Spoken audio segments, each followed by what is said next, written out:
Friends, welcome to exam Mohalla. I hope आप सब अच्छे होंगे। साथियों, आरआरबी टेक्नीस फिर से बोल, काटा मत, कटवा का कर रही हम कट कैली भाई। टेक्नीशियन नहीं पढ़ाई होता है, पता नहीं का पढ़ा चला। फिर से बोला फिर से। Hello friends, welcome to exam Mohalla. I hope आप सब अच्छे होंगे। साथियों, आरआरबी टेक्नीशियन में साइंस में जिस तरीके के प्रश्न पूछे जा रहे हैं उसे देखते हुए आज हम इस वीडियो में साइंस के मोस्ट इंपॉर्टेंट क्वेश्चन 100 जी के क्वेश्चन देखने वाले हैं। दोस्तों, वीडियो में लास्ट तक जरूर बने रहिएगा। यहाँ से 3 से 4 प्रश्न परीक्षा में जरूर पूछे जाएंगे, आपको देखने को भी मिलेंगे। चलिए शुरू करते हैं दोस्तों। पहला प्रश्न है, आवृत्ति को मापा जाता है जूल में, न्यूटन में, हर्ट्ज में, वॉट में। तो साथियों, आपका आंसर हो जाएगा हर्ट्ज में। ठीक है, आवृत्ति साउंड की फ्रीक्वेंसी होती है। साउंड की फ्रीक्वेंसी को हम लोग आवृत्ति बोलते हैं, इसे हर्ट्ज में नापा जाता है। ठीक है दोस्तों, अगला प्रश्न है, पार्सेक इसका मात्रक है। पार्सेक दोस्तों दूरी का मात्रक है। किसका मात्रक है? दूरी का मात्रक है। पार्सेक दूरी का मात्रक है। ठीक है दोस्तों, अगला प्रश्न है, 1 नैनोमीटर कितने के बराबर होता है? तो दोस्तों 1 नैनोमीटर जो होता है वो 10 इंटू 10 पावर माइनस 9 होता है। ठीक है दोस्तों, 9 मीटर होता है। अगर हमें इसे सेंटीमीटर में ऑप्शन में दिया हुआ है तो 10 पे पावर माइनस 7 सेंटीमीटर लिखेंगे। ठीक है दोस्तों, यानी इसका सी ऑप्शन सही हो जाएगा। ठीक है, अगला प्रश्न है, एंगस्ट्रॉम किसकी इकाई है? तो एंगस्ट्रॉम समय की, द्रव्यमान, तापमान, तरंगदैर्ध्य किसकी इकाई है? तो इसमें जो करेक्ट ऑप्शन हो जाएगा वो है कि तरंगदैर्ध्य की इकाई है। ठीक है दोस्तों, अगला प्रश्न है, 1 हार्स पावर में कितने वॉट होते हैं? तो 1 हार्स पावर में दोस्तों 746 वॉट होते हैं। 1 हार्स पावर में 746 वॉट होते हैं। अगला प्रश्न है, क्यूसेक में क्या नापा जाता है? क्यूसेक में क्या मापा जाता है? तो इसका सही आंसर हो जाएगा जल का प्रवाह। जल का प्रवाह। ठीक है दोस्तों, अगला प्रश्न है, सोनार किसके द्वारा प्रयोग किया जाता है? तो सोनार वायुसेना के द्वारा या नौ संचालक द्वारा, रेलवे द्वारा या वैज्ञानिकों द्वारा? तो दोस्तों सोनार जो है नौ संचालक यानी नेविगेटर्स के द्वारा इस्तेमाल किया जाता है, जिसका जो करेक्ट आंसर है वो नौ संचालक हो जाएगा। ठीक है दोस्तों, अगला प्रश्न है, ध्वनि की तीव्रता मापने वाले यंत्र को क्या कहा जाता है? तो ध्वनि की तीव्रता मापने वाले यंत्र को दोस्तों हम लोग बोलते हैं ऑडियोमीटर। क्या बोलते हैं? ऑडियोमीटर। ठीक है दोस्तों, अगला प्रश्न है, वायु की गति मापने वाला यंत्र। तो वायु की गति को मापने वाला यंत्र जो है वो एनीमोमीटर, ये करेक्ट ऑप्शन हो जाएगा दोस्तों। ठीक है, एनीमोमीटर। थर्मामीटर पे भी टिक नहीं लगाएंगे, पायरोमीटर पे, बैरोमीटर पे इसके अलग इस्तेमाल है, वो हम देखेंगे आगे, लेकिन इसका जो करेक्ट आंसर है वो एनीमोमीटर है। ठीक है दोस्तों, अगला प्रश्न है, उच्च ताप को मापने के लिए प्रयोग होता है। तो उच्च ताप को मापने के लिए जो प्रयोग होता है वो होता है पायरोमीटर। क्या होता है दोस्तों? पायरोमीटर। इसका करेक्ट ऑप्शन हो जाएगा पायरोमीटर। ठीक है, अगला प्रश्न है, 2000 डिग्री सेल्सियस तक ताप मापने वाला जो उपकरण होता है उसका भी राइट आंसर पायरोमीटर ही होगा। यहाँ पे लिखा है रेडिएशन पायरोमीटर, तो यही इसका सही आंसर होगा। ठीक है दोस्तों, अगला प्रश्न है, दूध का अपेक्षित घनत्व करने वाला यंत्र कौन सा है? तो उसका अपेक्षित घनत्व ज्ञात करने वाला जो यंत्र होता है उसे लैक्टोमीटर कहा जाता है दोस्तों, जिसका जो करेक्ट आंसर है वो लैक्टोमीटर हो जाएगा। ठीक है, अगला प्रश्न है, सापेक्ष आर्द्रता नापने वाला यंत्र। तो सापेक्ष आर्द्रता नापने वाला यंत्र 4 ऑप्शन है, एनीमोमीटर, ऑडियोमीटर, हाइग्रोमीटर और लग्समीटर। तो यहाँ पे जो करेक्ट आंसर हो जाएगा वो हो जाएगा हाइग्रोमीटर। ठीक है दोस्तों, सापेक्ष आर्द्रता नापने वाला यंत्र हाइग्रोमीटर होता है। ठीक है, अगला प्रश्न, प्रकाश की तीव्रता नापने वाला यंत्र। तो प्रकाश की तीव्रता नापने वाला यंत्र जो होता है दोस्तों वो होता है लग्समीटर। क्या होता है? लग्समीटर। ठीक है, आप याद रखिएगा, और यहाँ से ढेर सारे क्वेश्चन आपको पेपर में देखने को मिलेंगे, इसलिए वीडियो में लास्ट तक बने रहें। ठीक है दोस्तों, अगला प्रश्न है, झूठ पकड़ने वाला यंत्र कौन सा होता है? तो झूठ पकड़ने वाला यंत्र दोस्तों पॉलीग्राफ होता है। पॉलीग्राफ होता है यंत्र। ठीक है दोस्तों, अगला क्वेश्चन है, वॉशिंग मशीन किस सिद्धांत पर काम करती है? तो वॉशिंग मशीन जिस सिद्धांत पर काम करती है दोस्तों, उसका नाम है सेंट्रीफ्यूगन। क्या नाम है? सेंट्रीफ्यूगन, या हिंदी में अपकेंद्रक बोलते हैं। अगला प्रश्न है, पदार्थ के संवेग और वेग का अनुपात कौन सी राशि प्राप्त होती है? यदि हम किसी भी पदार्थ के संवेग और वेग का अनुपात करते हैं तो कौन सी राशि प्राप्त होती है? तो संवेग का जो फॉर्मूला होता है वो मास मल्टीप्लाई वेलोसिटी हो जाता है, और वेलोसिटी का जो नीचे फार्मूला होता है वो v होता है। इन दोनों को डिवाइड करेंगे तो v से v कट जाएगा दोस्तों, तो हमें प्राप्त होगा मास। तो इसका करेक्ट आंसर द्रव्यमान हो जाएगा। ठीक है दोस्तों, अगला प्रश्न है, सड़क पर चलने की अपेक्षा बर्फ पर चलना कठिन होता है। सड़क पर चलने की अपेक्षा बर्फ पर चलना कठिन होता है, तो कौन सा ऑप्शन हो सकता है? सड़क चिकनी होती है, सड़क पर अधिक घर्षण होता है, बर्फ पर घर्षण कम होता है, या बर्फ पर अधिक ठंडी होती है। तो इसका जो करेक्ट आंसर है वो हो जाएगा आपका बर्फ पर घर्षण कम होता है, इसीलिए कठिन होता है, क्योंकि फ्रिक्शन नहीं है। तो फ्रिक्शन से ही तो हम चलते हैं, और उसमें बिल्कुल फ्रिक्शन नहीं है, जिसकी वजह से सड़क पर चलने की अपेक्षा बर्फ पर चलना अधिक कठिन होता है। अगला प्रश्न है, गुरुत्वाकर्षण का सिद्धांत किसने दिया? तो गुरुत्वाकर्षण का सिद्धांत दोस्तों, करेक्ट जो सिद्धांत था वो न्यूटन ने दिया था। ठीक है दोस्तों, गैलीलियो ने जड़त्व का नियम दिया था, न्यूटन ने गुरुत्वाकर्षण का सिद्धांत दिया था। ठीक है दोस्तों, अगला प्रश्न है, यदि कोई वस्तु अंतरिक्ष यान से गिराई जाए तो उसका भार, यदि कोई वस्तु अंतरिक्ष यान से गिराई जाए तो उसका भार क्या होगा? ठीक है दोस्तों, यदि कोई वस्तु अंतरिक्ष से गिराई जा रही है तो उसका भार क्या होगा? बढ़ जाएगा या घट जाएगा, अपरिवर्तित रहेगा या समाप्त हो जाएगा? तो इसका जो करेक्ट आंसर है वो हो जाएगा कि अपरिवर्तित रहेगा, ना ही उसका भार घटेगा ना ही बढ़ेगा, अपरिवर्तित रहेगा। ठीक है दोस्तों, अगला प्रश्न है, पृथ्वी का पलायन वेग कितना होता है? तो पृथ्वी का पलायन वेग हमसे पूछ रहा है, यानी कि यदि कोई भी पत्थर हम आकाश की तरफ फेंकें और कितने वेग से फेंकें कि वो जो है हमारे वायुमंडल को छेद करके भी बाहर निकल जाए, तो उसका जो मेजरमेंट होता है वो 11.2 किलोमीटर पर सेकेंड होता है, तब जाके उसका ये पलायन कर जाएगा, हमारे अर्थ से बाहर निकल जाएगा। तो इसका जो करेक्ट आंसर है वो 11.2 किलोमीटर पर सेकेंड है। ठीक है दोस्तों, अगला प्रश्न है,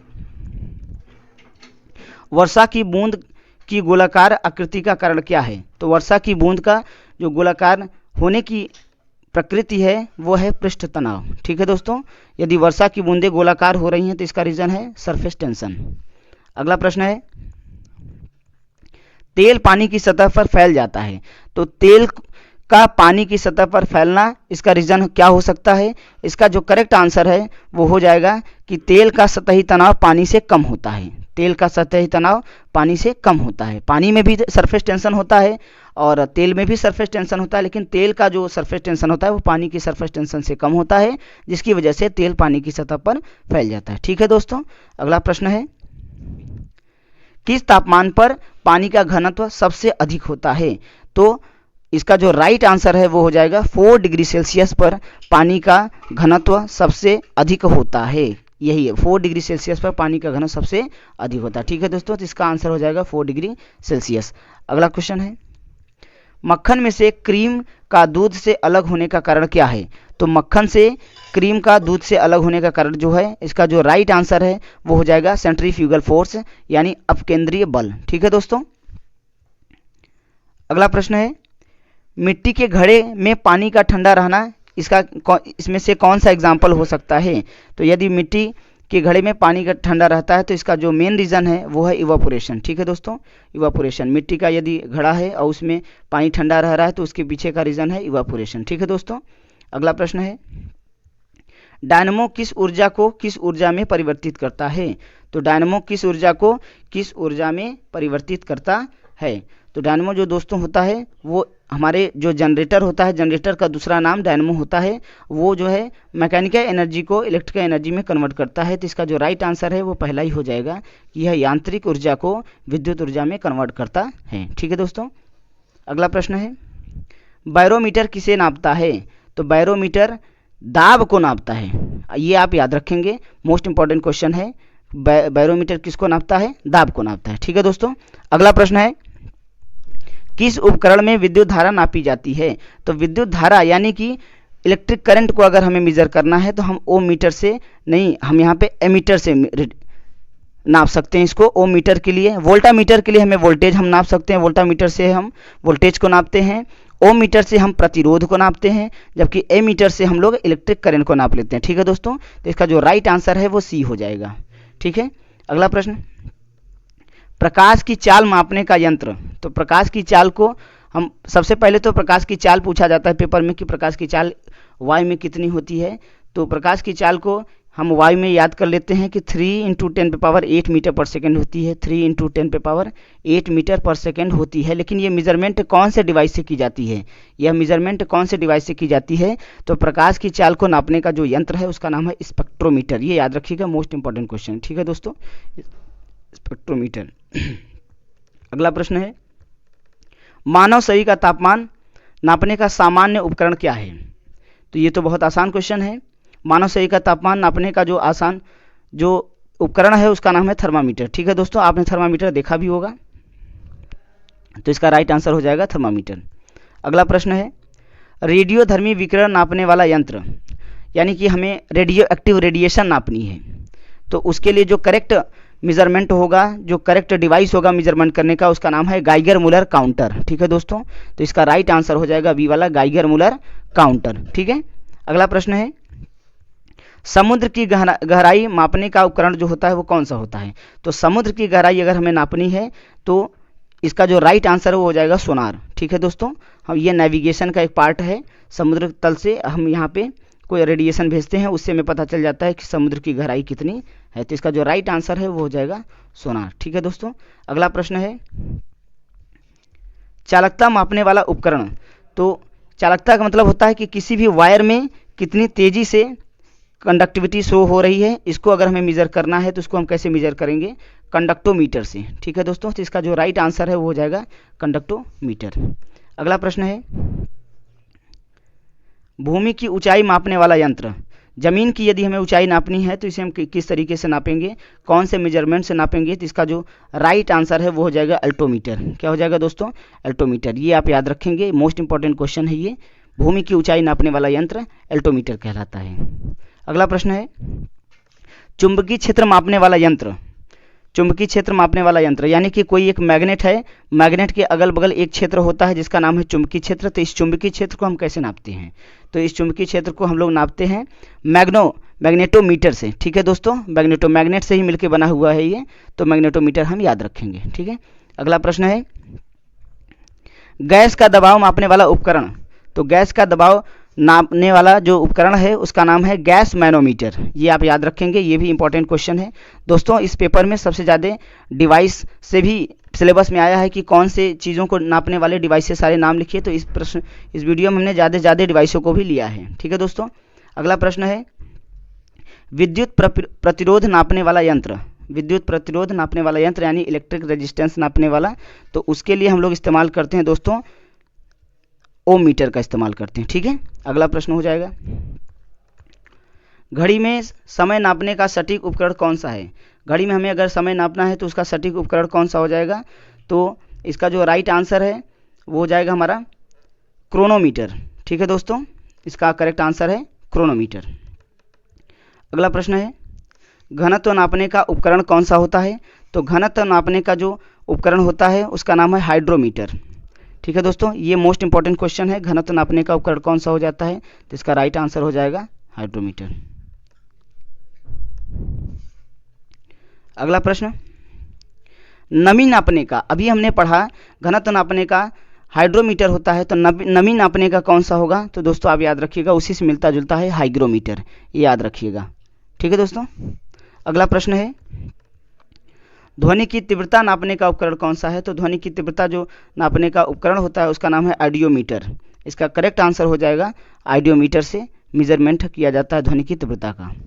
ठीक है दोस्तों, अगला प्रश्न है, रक्तचाप नापने का उपकरण कौन सा है? तो रक्तचाप नापने का उपकरण आपका होता है स्फिग्मोमैनोमीटर। बी ऑप्शन हो जाएगा इसका करेक्ट राइट आंसर। ठीक है दोस्तों, अगला प्रश्न, विद्युत धारा का एसआई मात्रक क्या है? तो विद्युत धारा का जो एसआई मात्रक होता है वो होता है एम्पियर। ये आप याद रखेंगे, विद्युत धारा का एसआई मात्रक एम्पियर होता है। अगला प्रश्न, ओम का नियम क्या दर्शाता है? ओम का नियम क्या दर्शाता है, यानी ओम्स का लॉ क्या है? तो V equal to I R हम लोग फॉर्मूला जानते हैं। इसका जो राइट आंसर हो जाएगा वो बी वाला ऑप्शन हो जाएगा, V equal to I R. ठीक है दोस्तों, अगला प्रश्न है, विद्युत धारा का प्रतिरोध किस पर निर्भर करता है? तो विद्युत धारा का जो प्रतिरोध होता है वो किस पर निर्भर करता है? तो विद्युत धारा का प्रतिरोध यानी कि R जो होता है वो तार की लंबाई पर भी डिपेंड करता है, उसके क्रॉस सेक्शन एरिया पे भी डिपेंड करता है, टेम्परेचर पे भी डिपेंड करता है, तार की प्रकृति पर भी डिपेंड करता है। लेकिन जो ऑप्शन दिया रहेगा उस पर हम टिक लगाएंगे दोस्तों। तो इसमें जो ऑप्शन है वो हमारा पहला है लंबाई और क्रॉस सेक्शन एरिया पर, यानी कि दो इसमें लिए गए हैं, लंबाई और क्रॉस सेक्शन एरिया लिया गया है, तो हम इसी पे टिक लगाएंगे। ठीक है दोस्तों, अगला प्रश्न है, वोल्टमीटर किस में मापा जाता है? तो वोल्टमीटर किसका मापन करता है? तो यानी कि वोल्टेज का ही करता है, हमने आपको अभी बताया कि वोल्टेज का मेजर करता है वोल्टमीटर। ठीक है दोस्तों, अगला प्रश्न है, विद्युत परिपथ में ऊर्जा का मात्रक क्या है? विद्युत परिपथ में विद्युत ऊर्जा का मात्रक क्या है? तो इसका कोई भी ऊर्जा हो दोस्तों, उसका जो मेजरमेंट होता है वो जूल में ही होता है। ठीक है, तो इसका जो राइट आंसर है वो जूल हो जाएगा। अगला प्रश्न, चुंबकीय क्षेत्र का एसआई मात्रक क्या है? चुंबकीय क्षेत्र का एसआई मात्रक क्या है? तो हम लोग राइट आंसर करेंगे टेस्ला पर। ठीक है दोस्तों, चुंबकीय क्षेत्र मेजरमेंट किया जाता है टेस्ला में। अगला प्रश्न, इलेक्ट्रॉन का प्रवाह किसे दर्शाता है? यदि इलेक्ट्रॉन का किसी भी तार में यदि इलेक्ट्रॉन का प्रवाह होगा तो विद्युत धारा को शो करेगा। ठीक है दोस्तों, तो राइट आंसर हो जाएगा विद्युत धारा। अगला प्रश्न है, शक्ति का एसआई मात्रक क्या है? तो शक्ति यानी पावर, पावर का जो एसआई मात्रक होता है वो वाट हो जाता है, ये आप याद रखेंगे। रुके तो अब कैसे रोकी? अगला प्रश्न है, चालक की विद्युत प्रतिरोगिता किस पर निर्भर करती है? तो अभी हमने डिस्कस किया था दोस्तों कि चालक की जो विद्युत प्रतिरोगिता है वो किस पर निर्भर करती है। तो हमने आपको बताया था कि जो हमारा रेजिस्टेंस होता है वो तार के लंबाई पर डिपेंड करता है, रेजिस्टेंस जो होता है वो क्रॉस सेक्शन एरिया पर भी डिपेंड करता है, और जो तीसरा ऑप्शन हमने बताया था कि रेजिस्टेंस जो है वो हमारी तार की नेचर पर भी डिपेंड करता है। तो इसका जो राइट आंसर है वो हो जाएगा पदार्थ की प्रकृति पर डिपेंड करता है। ठीक है, तो ये हम अगला देखेंगे। अगला क्वेश्चन, विद्युत चुंबकीय प्रेरण की खोज किसने की? दोस्तों विद्युत चुंबकीय प्रेरण की खोज जो है वो फैराडे ने की थी। ठीक है, तो ये इसका करेक्ट आंसर सी हो जाएगा, फैराडे। अगला प्रश्न, स्थिरांक चुंबकीय क्षेत्र उत्पन्न होता है। तो चुंबकीय क्षेत्र उत्पन्न होने का जो मेन रीजन होता है वो होता है मूविंग चार्ज का। यदि किसी भी वायर में चार्ज फ्लो नहीं होगा तो उस पर चुंबकीय क्षेत्र आएगा ही नहीं, यानी इसका जो राइट आंसर है वो हो जाएगा गतिशील चार्ज, गतिशील चार्ज हो जाएगा। ठीक है दोस्तों, अगला प्रश्न है, ट्रांसफार्मर किसके लिए उपयोग किया जाता है? तो ट्रांसफार्मर का इस्तेमाल हम लोग दोस्तों करते हैं विभवांतर को घटाने या बढ़ाने में। ठीक है दोस्तों, इसका राइट आंसर हो जाएगा सी वाला, विभवांतर को घटाने या बढ़ाने में करते हैं। ठीक है दोस्तों, अगला प्रश्न है, डायोड का मुख्य कार्य क्या है? तो डायोड का मुख्य कार्य यानी कि यह भी एक तरीके का मोटर ही होता है दोस्तों। इसका जो राइट आंसर हो जाएगा वो हो जाएगा एक दिशा में धारा का प्रवाह करना, एक दिशा में धारा का प्रवाह करना। ठीक है दोस्तों, वायर में अगर डायोड लगा होता है तो एक ही दिशा में सारे इलेक्ट्रॉन जाते हैं और इलेक्ट्रॉन के जस्ट अपोजिट डायरेक्शन में करंट जाता है। ठीक है दोस्तों, ये आप याद रखेंगे।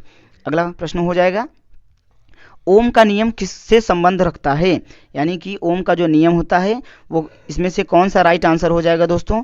तो इसमें हम लोग देखेंगे कि ओम का जो नियम होता है वो धारा, प्रतिरोध और विभवांतर पर डिपेंड होता है। यानी ओम का नियम तो हम लोग जानते हैं कि V इज इक्वल टू होता है आई आर। तो इसमें देखिए विद्युत धारा भी है, विभवांतर भी है और प्रतिरोध भी है। ठीक है दोस्तों, तो इसका राइट आंसर ए वाला हो जाएगा, धारा, प्रतिरोध और विभवांतर। अगला प्रश्न है, विद्युत चुंबकीय तरंगों में कौन सा गुण नहीं होता है? तो विद्युत चुंबकीय तरंगों में कौन सा गुण नहीं होता है दोस्तों? वे अनुदैर्ध्य तरंगे हैं, ये वाला गुण नहीं होता है। ठीक है, वो लॉन्गिट्यूडनल नहीं होती हैं, वे ट्रेवल कर सकती हैं, वो रिफ्लेक्ट कर सकती हैं, उनके पास एनर्जी होती है, लेकिन वे लॉन्गिट्यूडनल वेव नहीं होती हैं, लॉन्गिट्यूडनल वेव नहीं होती हैं। ठीक है दोस्तों, साउंड ही केवल लॉन्गिट्यूडनल वेव होता है। अगला प्रश्न है, इलेक्ट्रॉन की आवेश की राशि कितनी होती है, यानी कि चार्ज एक इलेक्ट्रॉन पर चार्ज कितना पाया जाता है। तो ये बहुत ही इंपॉर्टेंट क्वेश्चन है कि एक इलेक्ट्रॉन पर चार्ज पूछ रहा है, तो इलेक्ट्रॉन का जो चार्ज होता है वो होता है 1.6 इंटू 10⁻⁻19 कूलम। तो इसका जो राइट आंसर हो जाएगा वो पहला ही हो जाएगा 1.6 इंटू 10⁻⁻19 कूलम। ठीक है दोस्तों, अगला प्रश्न है विद्युत क्षेत्र का मात्रक कौन होता है। तो विद्युत क्षेत्र का मात्रक यानी इलेक्ट्रिक फील्ड का हमने ऊपर ही बता रखा था आपको कि मैग्नेटिक फील्ड का जो मात्रक होता है वो टेस्ला होता है, जबकि विद्युत क्षेत्र का जो होता है वो वोल्ट मीटर होता है। ठीक है दोस्तों, तो इसका जो राइट आंसर है वो हो जाएगा वोल्ट मीटर। ठीक है दोस्तों, विद्युत क्षेत्र का मात्रक वोल्ट मीटर। अगला, विद्युत फ्लक्स का एसआई मात्रक क्या होता है। तो विद्युत फ्लक्स का एसआई मात्रक दोस्तों वेबर होता है। ठीक है, मैग्नेटिक फील्ड का जो मात्रक होता है वो टेस्ला होता है, जबकि विद्युत चुंबकीय फ्लक्स का जो होता है वो वेबर हो जाएगा इसका राइट आंसर। ठीक है दोस्तों, अगला क्वेश्चन देखते हैं विद्युत परिपथ में धारा किस उपकरण में मापी जाती है। तो किसी भी वायर में यदि इलेक्ट्रिक करंट फ्लो हो रहा है तो उसको हम कौन से मेजरमेंट से मेजर करेंगे कि कितना करंट फ्लो हो रहा है। तो उसको मेजर करने के लिए हम एमीटर का इस्तेमाल करते हैं दोस्तों। करंट को मेजर करने के लिए हम एमीटर का इस्तेमाल करते हैं, जबकि प्रतिरोध नापने के लिए हम ओमीटर का इस्तेमाल करते हैं, और उसी वायर में कितना वोल्टेज फ्लो हो रहा है उसको मेजर करने के लिए हम वोल्टामीटर का इस्तेमाल करते हैं। ठीक है दोस्तों, अगला प्रश्न है एक चालक का प्रतिरोध किससे बढ़ता है। प्रतिरोध हमें बढ़ाना है दोस्तों, तो हमने आपको बताया अभी हाल ही में डिस्कस हमने किया था, ऊपर ही डिस्कस किया हमने कि जो हमारा रेजिस्टेंस होता है वो लंबाई पर भी डिपेंड करता है, रेजिस्टेंस जो होता है वो एरिया पर भी डिपेंड करता है, और रेजिस्टेंस जो होता है वो नेचर पर भी डिपेंड करता है, तार की नेचर पर। तो यहाँ पे लिखा है कि चालक की लंबाई यदि बढ़ाते हैं तो प्रतिरोध अपने आप बढ़ जाएगा। तो इसका जो राइट आंसर है वो पहला ही हो जाएगा। ठीक है दोस्तों, लंबाई बढ़ाने पर चालक का प्रतिरोध बढ़ जाएगा। ठीक है, अगला प्रश्न देखते हैं दोस्तों विद्युत धारा का चुंबकीय प्रभाव किसने खोजा था। तो विद्युत धारा का जो चुंबकीय प्रभाव है वो ओरेस्टेड ने खोजा था। ठीक है दोस्तों, सबसे पहले यही ऐसे साइंटिस्ट थे जिन्होंने बताया कि किसी भी इलेक्ट्रिक वायर में मैग्नेटिक फील्ड का भी कुछ प्रॉपर्टी होता है। इन्होंने ये चीज़ बताया था कंपास के द्वारा। ठीक है दोस्तों, अगला प्रश्न है पोटेंशियोमीटर का उपयोग किस लिए किया जाता है। तो पोटेंशियोमीटर का जो इस्तेमाल होता है दोस्तों वो विभवांतर के लिए किया जाता है। ठीक है, तो इसका जो राइट आंसर है वो हो जाएगा बी वाला ऑप्शन हो जाएगा कि पोटेंशियोमीटर का उपयोग जो है विभवांतर के लिए किया जाता है। ठीक है दोस्तों, अगला प्रश्न है फ्यूज तार किस सिद्धांत पर काम करता है। तो फ्यूज तार के सिद्धांत को अगर हमें पढ़ना है तो हम लोग जूल्स लॉ को फॉलो करेंगे। ठीक है दोस्तों, जो हमारा फ्यूज होता है वो जूल्स लॉ पर डिपेंड करता है, और जूल्स लॉ का जो फार्मूला होता है वो होता है कि हीट से डिपेंड होता है H=I²RT। ठीक है दोस्तों, तो यहाँ से देखेंगे तो ये फ्यूज का काम जितना भी होता है वो हमारे जूल्स लॉ पर इफेक्ट होता है। ठीक है दोस्तों, तो यानी कि इसका जो राइट आंसर है वो सी वाला हो जाएगा। अगला प्रश्न देखते हैं प्रतिरोध का मात्रक क्या है। प्रतिरोध का मात्रक क्या है यानी कि रेजिस्टेंस का मात्रक हमसे पूछ रहा है दोस्तों, तो इसका जो राइट आंसर है वो हो जाएगा ओम, सी वाला ऑप्शन सही हो जाएगा। ठीक है दोस्तों, अगला प्रश्न देखते हैं विद्युत धारा उत्पन्न होती है यानी कि किसी भी वायर में करंट अगर आ रहा है तो किस चीज़ की वजह से आ रहा है दोस्तों, तो इलेक्ट्रॉन के फ्लो होने की वजह से ही किसी वायर में करंट आता है। तो इसका जो राइट आंसर है वो हो जाएगा गतिशील चार्ज। ठीक है दोस्तों, गतिशील चार्ज इसका राइट आंसर हो जाएगा। अगला प्रश्न है चुंबक के चारों ओर के क्षेत्र को क्या कहते हैं। तो चुंबक एक मैग्नेटिक हम ले लेते हैं, एक मैग्नेट ले लेते हैं, उसके चारों तरफ के जो क्षेत्र होते हैं उसको बोलते हैं चुंबकीय क्षेत्र। क्या बोलते हैं दोस्तों, चुंबकीय क्षेत्र। इसका जो राइट आंसर है वो बी वाला हो जाएगा, चुंबकीय क्षेत्र। ठीक है दोस्तों, अगला प्रश्न देखते हैं कॉपर के तार का प्रतिरोध कैसे कम किया जा सकता है। तो कॉपर के तार को अगर हमें प्रतिरोध उसका कम करना है तो आप जानते हैं कि यदि हमें प्रतिरोध बढ़ाना है तो हम लंबाई को यदि हम बढ़ाएंगे तब हमारा प्रतिरोध बढ़ जाएगा। दूसरा है कि यदि हम तार का क्षेत्रफल घटाएंगे तब प्रतिरोध बढ़ेगा, लेकिन इसमें दिया है कि तार का क्षेत्रफल बढ़ाने से, तो यही इसका आंसर हो जाएगा कि यदि कॉपर के तार को आप प्रतिरोध उसका कम करना चाहते हैं तो इसका जो राइट आंसर है वो बी वाला हो जाएगा दोस्तों, क्योंकि हमने अभी पढ़ा है कि जो रेजिस्टेंस होता है वो एरिया के जस्ट व्युत्क्रमानुपाती होता है, यानी एरिया यदि हम बढ़ाएंगे तो रेजिस्टेंस हमारा कम हो जाएगा। ठीक है दोस्तों, इसका राइट आंसर बी वाला हो जाएगा। अगला क्वेश्चन देखते हैं ट्रांजिस्टर का उपयोग किस लिए किया जाता है? तो ट्रांजिस्टर का उपयोग दोस्तों हम लोग धारा प्रवाह को नियंत्रित करने के लिए करते हैं। ठीक है दोस्तों, धारा प्रवाह को नियंत्रित करने के लिए हमें किसका इस्तेमाल करना पड़ता है? ट्रांजिस्टर का। इसका दूसरे यहाँ पे देख लीजिए दोस्तों कि अगर किसी भी वायर में ज़्यादा से ज़्यादा करंट फ्लो कर रहा है तो यदि हम ट्रांजिस्टर का उसमें इस्तेमाल कर देते हैं तो वो धारा थोड़ी सी कंट्रोल में आ जाती है दोस्तों।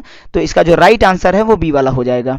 अगला प्रश्न देखते हैं, विद्युत परिपथ में विभवांतर नापने के लिए किसका इस्तेमाल करते हैं? तो विभवांतर मतलब वोल्टेज दोस्तों। हमने आपको अभी बताया कि यदि हमें विभवांतर नापना है तो हमें वोल्टेज अगर हमें विभवांतर को नापना है तो हम वोल्टामीटर का इस्तेमाल करेंगे। ठीक है दोस्तों। अगला प्रश्न, चुंबक के दो भागों को काटा जाए तो क्या होगा? यदि हम कोई भी एक मैग्नेट लेते हैं, एक बड़ा सा मैग्नेट लें और उसको अगर हम काटते हैं तो एक तरफ नॉर्थ डायरेक्शन होता है, नॉर्थ पोल होता है, एक तरफ साउथ पोल होता है। यदि हमने उसको मैग्नेट को बीच से काट दिया या कहीं से भी काट दिया तो जो नया मैग्नेट बनेगा उसका भी नॉर्थ और साउथ डायरेक्शन होगा, वो भी दोनों तरफ से मैग्नेटिक प्रॉपर्टी शो करेगा। तो इसका आंसर हो जाएगा बी वाला कि प्रत्येक भाग में पूर्ण चुंबक बनता है, आधा नहीं होगा या पूरी तरीके से कटेगा नहीं दोस्तों। जब जितने भी छोटा से छोटा चुंबक रहेगा उसका भी दोनों तरफ से चुंबकीय प्रभाव देगा। ठीक है दोस्तों, तो इसका राइट आंसर बी वाला हो जाएगा। अगला प्रश्न, विद्युत चुंबकीय प्रेरण किससे संबंधित है? तो विद्युत चुंबकीय प्रेरण जो है दोस्तों वो हमारा फैराडे के नियम से संबंधित है। ठीक है दोस्तों, इसका जो राइट आंसर है वो हमारा पहला वाला हो जाएगा, फैराडे के नियम से विद्युत चुंबकीय प्रेरण संबंधित होता है। अगला प्रश्न है, माइक्रो प्रोसेसर किसका उदाहरण है? तो माइक्रो प्रोसेसर दोस्तों आईसी का एग्जाम्पल है दोस्तों। ये बहुत इंपॉर्टेंट क्वेश्चन है, ये पेपर में हर बार पूछा गया है तो इस बार भी ये पूछा जाएगा। ठीक है दोस्तों, आईसी। अगला प्रश्न है, एक लंबी सीधी विद्युत धारा पर चुंबकीय बल उत्पन्न होता है, इसका कारण क्या है? एक लंबी सीधी विद्युत धारा पर चुंबकीय बल उत्पन्न होता है तो इसका दोस्तों इसका जो मेन रीजन है वो है विद्युत धारा ही है। ठीक है दोस्तों, यदि किसी भी वायर में, अभी हमने बताया आपको कि किसी भी वायर में यदि करंट फ्लो हो तो जाहिर सी बात है कि उसके अंदर चुंबकत्व प्रभाव आ जाएगा। तो इसका राइट आंसर बी वाला हो जाएगा, विद्युत धारा। ठीक है दोस्तों। अगला प्रश्न है, कैथोड रे ऑसिलोस्कोप का उपयोग क्यों किया जाता है या किस लिए किया जाता है? तो हमारा जो इसका राइट आंसर हो जाएगा दोस्तों वो हो जाएगा वोल्टेज को यदि आपको नापना है तो कैथोड रे ऑसिलोस्कोप में इसका उपयोग कर लेते हैं। ठीक है दोस्तों, तो वोल्टेज इसका राइट आंसर हो जाएगा वोल्टेज के लिए। ठीक है दोस्तों। अगला प्रश्न देखते हैं, डिजिटल इलेक्ट्रॉनिक्स किस पर जानकारी का प्रसंस्करण करता है? तो डिजिटल के लिए दोस्तों असंख्यित डेटा, इसका राइट आंसर हो जाएगा डिस्क्रीट डेटा। आप ये याद कर लीजिएगा, ये मोस्ट इंपॉर्टेंट क्वेश्चन है, आजकल ऐसे ही प्रश्न पेपर में पूछे जा रहे हैं दोस्तों। ठीक है। अगला प्रश्न देखते हैं, इलेक्ट्रॉनिक सर्किट में बैटरी का काम क्या होता है? तो इलेक्ट्रॉनिक सर्किट में बैटरी का क्या काम होता है दोस्तों? विभवांतर को बढ़ाना। ठीक है दोस्तों, विभवांतर जितना किसी भी वायर में जितना विभवांतर होगा उतना ही करंट आएगा। तो बैटरी का इस्तेमाल हम लोग करते हैं विभवांतर को बढ़ाने में ताकि हमें पर्याप्त करंट मिल सके दोस्तों। तो इसका जो राइट आंसर है वो विभवांतर उत्पन्न करना होगा। ठीक है दोस्तों। अगला प्रश्न देखते हैं, माइक्रो कंट्रोलर का काम क्या है? तो माइक्रो कंट्रोलर का काम दोस्तों कंप्यूटर से रिलेटेड बहुत क्वेश्चन पूछे जा रहे हैं, तो आप बिल्कुल इसको अच्छे से याद करिएगा कि माइक्रो कंट्रोलर का जो मुख्य काम है वो होता है डेटा को प्रोसेस करना। ठीक है, तो डेटा प्रोसेसिंग का काम जो है माइक्रो कंट्रोलर का होता है। अगला प्रश्न देखते हैं, डिजिटल इलेक्ट्रॉनिक्स में 0 और 1 किसे दर्शाते हैं? तो अगर हमें डिजिटल, आपने पढ़ा होगा बाइनरी नंबर पढ़ा होगा, तो 0 और 1 अगर हमें दर्शाना हो तो इसका जो राइट आंसर है वो चालू और बंद को दर्शाता है। 0 वाला दोस्तों हो जाता है बंद और 1 वाला हो जाता है चालू। ठीक है दोस्तों, तो अगला इसका क्वेश्चन देखते हैं। इसमें अगला प्रश्न देखते हैं, एक लंबी तार में चुंबकीय क्षेत्र का निर्माण किससे होता है? एक लंबी सी तार ले लें और उसमें देख रहे हैं कि चुंबकीय का क्षेत्र अगर आया तो वो किसकी वजह से आया? तो विद्युत धारा की वजह से। अभी हमने डिस्कस किया कि किसी भी वायर में यदि करंट फ्लो होगा तो उसमें चुंबकीय प्रभाव आ ही जाएगा। तो इसका जो राइट आंसर है वो पहला हो जाएगा। ठीक है दोस्तों। अगला क्वेश्चन देखते हैं, एक रेजिस्टेंस जो विद्युत परिपथ में धारा के प्रवाह का प्रतिरोध करता है उसे क्या कहते हैं? तो उसे दोस्तों प्रतिरोधक कहते हैं। ठीक है दोस्तों, यदि धारा को कोई कम करेगा तो उसे हम प्रतिरोधक ही कहेंगे। एक करंट में, एक वायर में ढेर सारा करंट फ्लो हो रहा है, यदि करंट आगे जाके कम धीरे धीरे हो रहा है तो इसका आंसर प्रतिरोधक हो जाएगा। ठीक है दोस्तों। अगला क्वेश्चन देखते हैं, चुंबकीय क्षेत्र में एक आवेशित कण पर बल उत्पन्न हो जाता है, बिल्कुल उत्पन्न होता ही है। इसका राइट आंसर दोस्तों हो जाएगा उपयुक्त सभी। ठीक है दोस्तों, इसको थोड़ा सा हम शो करेंगे। चुंबकीय क्षेत्र में एक आवेशित कण पर बल किस प्रकार उत्पन्न होता है, यानी एक मैग्नेटिक फील्ड है, एक मैग्नेटिक फील्ड है, हमने मैग्नेटिक फील्ड बना रखी है और उसमें कोई भी एक हम चार्ज पार्टिकल कर देते हैं तो चारों तरफ से उसके ऊपर फोर्स लगता है दोस्तों। तो यानी कि कण की अगर वो गति करेगा तब भी फोर्स लगेगा, अगर कण का उस पर कोई चार्ज होगा तब भी उसके ऊपर फोर्स लगेगा। चुंबकीय क्षेत्र में तो फोर्स लगता ही है, तो इसका जो राइट आंसर है दोस्तों वो डी वाला हो जाएगा। ठीक है दोस्तों, अगला प्रश्न देखते हैं। विद्युत सर्किट में शक्ति का सूत्र क्या है? तो विद्युत शक्ति हम देख रहे हैं सर्किट में, यानी विद्युत परिपथ में शक्ति का जो फार्मूला होता है, पहला फार्मूला दोस्तों होता है P = W/T। ठीक है दोस्तों, जो दूसरा फार्मूला होता है वो होता है P = I²R, ये हमारे जूल्स लॉ से लिया गया है। दूसरा होता है P = VI, यानी हम देख रहे हैं दोस्तों इसमें सारे ऑप्शन में यहाँ पे उपयुक्त सभी दिया है, तो इसका जो राइट आंसर है वो ये हो जाएगा डी वाला, उपयुक्त सभी। शक्ति का तीनों फार्मूला लगता है, किसी भी वायर में यदि करंट फ्लो कर रहा है तो तीनों फार्मूला अप्लाई होगा। अगला प्रश्न देखते हैं। ओम का नियम किसका वर्णन करता है? तो ये क्वेश्चन तो दोस्तों हमने ऊपर भी देखा था कि ओम का जो नियम है वो प्रतिरोध, धारा और विभवांतर, ये तीनों को शो करता है। ठीक है दोस्तों, जिसका राइट आंसर ए वाला हो जाएगा। अगला प्रश्न देखते हैं। विद्युत क्षेत्र की दिशा क्या है? विद्युत क्षेत्र की दिशा पूछ रहा है, इलेक्ट्रिक फील्ड का जो डायरेक्शन होता है वो क्या होता है? तो इसका आंसर दोस्तों हो जाएगा कि विद्युत विभव से कम होता है उसकी दिशा। ठीक है दोस्तों, अगला प्रश्न देखते हैं। इसका राइट आंसर है विद्युत विभव से कम। अगला प्रश्न देखते हैं। LCD और LED में क्या डिफरेंस है? LCD और LED में क्या डिफरेंस है? तो इसका जो राइट आंसर दोस्तों हो जाएगा वो हो जाएगा कार्य के सिद्धांत पर इसका डिफरेंस हो सकता है। ठीक है दोस्तों, तो इसका हम लोग राइट आंसर याद कर लेंगे कि कार्य का सिद्धांत ही है LCD और LED में डिफरेंस बताने के लिए। ठीक है दोस्तों, अगला प्रश्न देखते हैं। किसी सर्किट में जब दो प्रतिरोधक जोड़ देते हैं तो उसका कुल प्रतिरोध क्या होगा? यहाँ पे बोला गया है कि यदि हम उनको जोड़ देते हैं कनेक्टेड इन ए सर्किट तो उनका टोटल रेजिस्टेंस क्या हो जाएगा दोस्तों? तो याद रखिए, यदि हम उनको सीरीज में जोड़ते हैं तो पहला ही आंसर हो जाएगा दोस्तों, क्योंकि हम जोड़ रहे हैं तो सीरीज में। ठीक है दोस्तों, तो इसका पहला आंसर हो जाएगा। अगला क्वेश्चन देखते हैं। विद्युत प्रवाह के लिए कौन सा तत्व सबसे अच्छा चालक है? तो विद्युत प्रवाह के लिए जो सबसे अच्छा चालक दोस्तों होता है वो होता है तांबा। ठीक है दोस्तों, कोई भी वायर बनता है तो कौन से एलिमेंट से मिलकर बना होता है? तो आप लोग दिमाग में रखिएगा, एल्युमिनियम तांबा से भी होता है, लेकिन सबसे अच्छा जो चालक होता है वो तांबा होता है। ठीक है दोस्तों, अगला प्रश्न देखते हैं।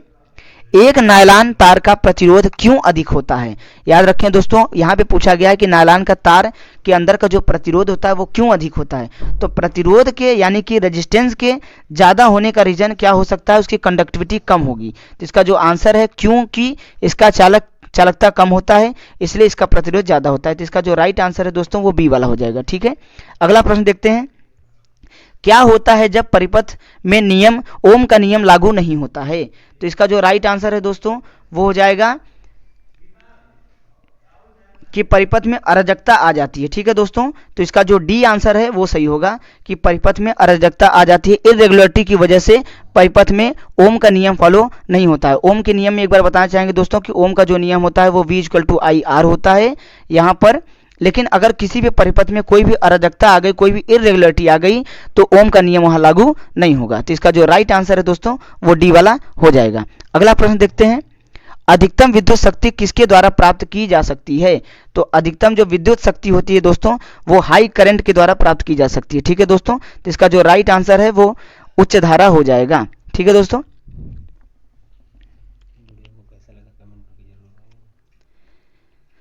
वीडियो आपको कैसा लगा आप कमेंट करके हमें जरूर बताएं और चैनल को लाइक सब्सक्राइब जरूर करें। थैंक यू दोस्तों।